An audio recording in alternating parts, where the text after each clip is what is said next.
ተንሥእ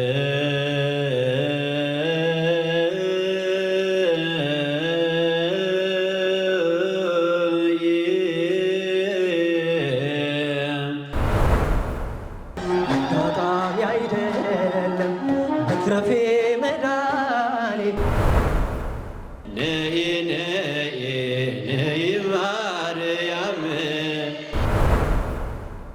ማርያም ብዬ መች እወድቃለሁ።